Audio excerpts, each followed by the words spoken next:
every OSCE examination run, there'll be a total of 3 stations testing the ability of candidates to either communicate with a patient or take a patient history. The History Station is a test of history-taking skills in a number of common anaesthetic and critical care scenarios. It is important to remember that history-taking should be focused so that candidates gain the maximum amount of information from the patient in the 5-minute time slot. When entering the station, the examiner will check your candidate number. Interaction with the examiner is minimal in this station, as the interaction should be with the patient, with the examiner observing. The scenarios utilise an actor, occasionally 2, to play the part of the patient, so that the interaction is consistent for all candidates in the OSCE run. Candidates should demonstrate a logical approach with proper exploration of symptoms in the context of anaesthesia. In comparison to the communication station, there is more emphasis on the collected information, but you should still allocate time to confirm the history you have taken with the patient and allow them to ask any questions. A total of 20 marks are available. Marks are awarded for information gathered and for qualitative aspects of the way the history is taken.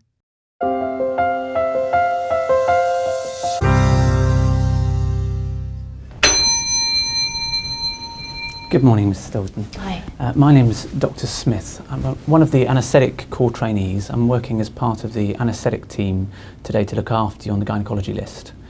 I was wondering if we can just start by you giving me your full name and your date of birth and what operation it is you're expecting to have later on today. Yes. Hello, Dr. Smith. My name is Elizabeth Dalton and my date of birth is 26th of May 1976. I'm expecting to have a telescopic examination, a laparoscopy of my tummy. Okay. And can you tell me in your own words why the surgeons have requested for that operation to be done? The good candidate establishes the patient's name and the procedure she is having done, and has the courtesy to introduce themselves. They also check the patient's understanding with an open question to begin with. Well, I've had bad lower tummy pain, which comes and goes with my period, and the doctors want to find out what's going on really, and maybe why I can't get pregnant. Okay. Well, I've got a few questions just to go through with you about your general health and also a couple of questions just about your previous anaesthetic experience, if that's okay. The candidate has read the guidance outside the booth and understands that this is a history-taking question where marks are awarded for information gained from the patient.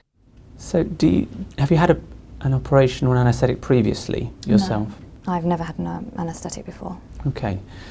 Any family member had an anaesthetic or had a problem having an anaesthetic? I know my sister had an appendix operation about 20 years ago and they couldn't wake her up afterwards and she ended up in intensive care. Oh, right, okay. Do you have any more details about that? Well, I know the doctor said that it took her a while to get over one of the drugs they used and that her muscles were paralysed for a lot longer than they should have been. She's okay now, but they didn't do any other tests on her. All right, okay. Do you know if you yourself have been tested for anything related to that? No, I don't think so. Okay. The candidate has established that there is a family history of anaesthetic complications and then explored this further. So, can I ask you a couple of questions about your general health? Do you have any serious medical conditions or things that you've been treated in hospital for? Well, I do have rheumatoid arthritis, which I see a doctor about. Oh, okay. How long have you suffered with that? Since my teens. Okay. And what particular symptoms do you get from that condition? Well, it's mainly in my back and hands at the moment, but it comes and goes. And it's got a little bit worse recently because I've stopped using the drugs, because I've started a fertility programme. Okay, of course. And in terms of the particular symptoms that you get, do you have problems with your mouth opening or any problems with the range of movement of your neck? Well, my dentist says that I do have trouble opening my mouth at times. Oh, okay. And how about your neck? Have you ever had that investigated? Have you ever had x-rays done? I've had it checked out once, but everything was okay. Oh, good. And in terms of the other conditions or problems that the disease can cause, have you had any other symptoms or signs from it? I know I've been anemic a few times. Oh, okay. The candidate has used a good open question to discover that the patient has rheumatoid arthritis and then explores the important complications and anaesthetic issues. So, is it possible just to go through the medications you're taking? Did you happen to bring a prescription with you? Yes, I've taken a steroid for the last 10 years and Nurofen 2, but that's all at the moment. And I've stopped using some of my methotrexate as I'm trying to get pregnant. Here's my prescription sheet. Oh, that's perfect. Thank you very much. Asking for a list of medications is important and also can identify other conditions that patients may have.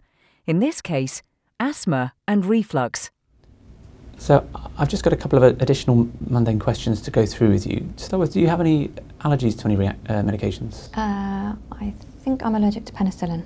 Okay, and do you know what the reaction is that you have with it? I did have a mild rash once, but nothing too bad.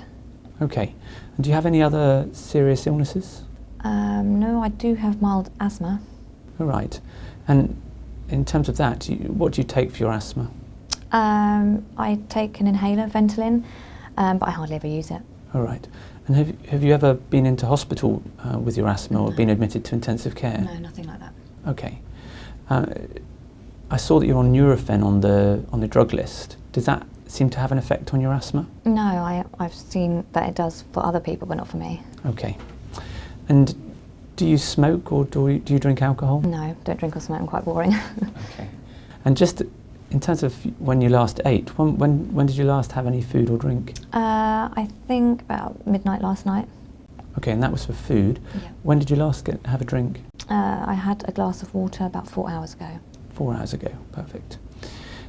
Now, I'm just going to summarise what we've been through so far.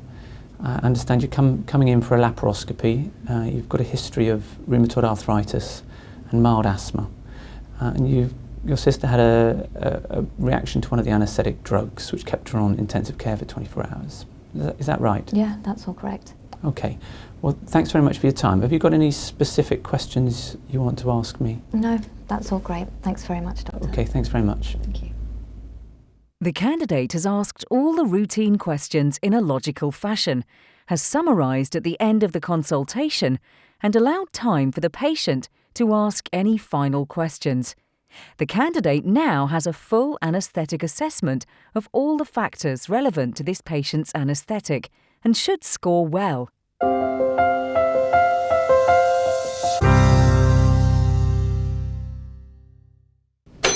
Hello, this is Mrs. Dalton, if you'd like to take a history from me. I'm Dalton. Hello. So I'm the anaesthetist for this afternoon. I've got a couple of questions about your general medical history, previous anaesthetic stuff and things like that. So any allergies to anything to start with? I think I'm allergic to penicillin. Right. Any prescription medications you're taking? Yeah, well, I take prednisolone and Nurofen and lansoprazole. Right. Any else? No, just paracetamol every now and then. Okay. And you have any caps, crowns, any expensive dental work? No, all my teeth are good. Can I get you to open your mouth for me? You've not been asked to examine the patient. The borderline or underperforming candidate does not get off to a good start with the patient and fires a scattergun series of questions, hoping to score quick marks. This breaks up the logical flow of the history and unsettles the patient. Note how the important clue of prednisolone isn't followed up, which will lose marks later on. Undeterred, the candidate carries on asking random questions. So, do you smoke? Do you take any illegal drugs? No. Oh, good. And do you have any serious medical conditions? Not as far as I know. Okay. Any hypertension, cardiac conditions? I don't think so. Okay. Do you know what your exercise tolerance is? Well, not sure what I mean. I go to the gym about once a week. Does that count? Well, can you get up a couple of flights of stairs? Well, I live in a flat, but I'm sure I could if I tried. Okay. Any respiratory illnesses? Well, I do have asthma, but it's all right now, mild asthma. Okay. Been on intensive care with that, have you? No, like I said, it's mild. Okay. Good. The candidate has asked a string of closed questions, often phrased in medical language. Very few have scored marks. and they aren't developed when they do find something important. So, do you have anything like epilepsy, diabetes, any other common problems? No, I don't have those. Okay, and anything else you need to tell me? Well, I'm quite anxious about having this operation. You don't need to worry. It's going to be absolutely fine. Everything's very safe now. Medications are much better. We're going to take really good care of you. It's going to be absolutely fine. Had anaesthetics before, have you? No, I don't think I have. Oh, okay. Well, listen. Don't worry.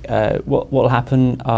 You'll come down to the anaesthetic room. Pop a little cannula in. Go off to sleep. We pop a little breathing, an endocrine tube in. Give you a bit of a sore throat sometimes. Don't worry about that too much. And obviously we'll sort out the problems with pain afterwards. You can be pregnant, could you? Well, no, this is the whole point why I'm having this procedure. The candidate is now trying to give too much information to the patient. This is a history-taking station, and marks are awarded for the information gained. Just talking to the patient will waste time and not score marks. So, do you suffer with gastroesophageal reflux? I'm not sure what that is. I don't think so. Okay. And you haven't got a cold at the moment? No, I feel pretty good at the moment. Good. Anything else? Well, how long will the operation actually take? Oh, well, how long's a piece of string? It depends on the surgeon. It can be about 20 minutes. Obviously, it depends a little bit on if they run into trouble, and then it might go on for longer. But don't worry, our anaesthetic drugs are really efficient these days. Even if it goes on for a long time today, you should be up and around. You should be able to get you home a bit later on.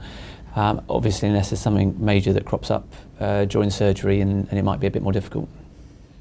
This style of consultation won't reassure the patient. And if this had been a communication station, the marks awarded would probably have been low. Is there anything else? Well, I do have rheumatoid arthritis. Oh, okay. Oh, you should have told me this earlier. How bad is it? Oh, sorry. Remember, this is a history-taking session, and time is limited to 5 minutes. The borderline or underperforming candidate has failed to obtain a full history from this patient, who might have given all the information if asked the right questions.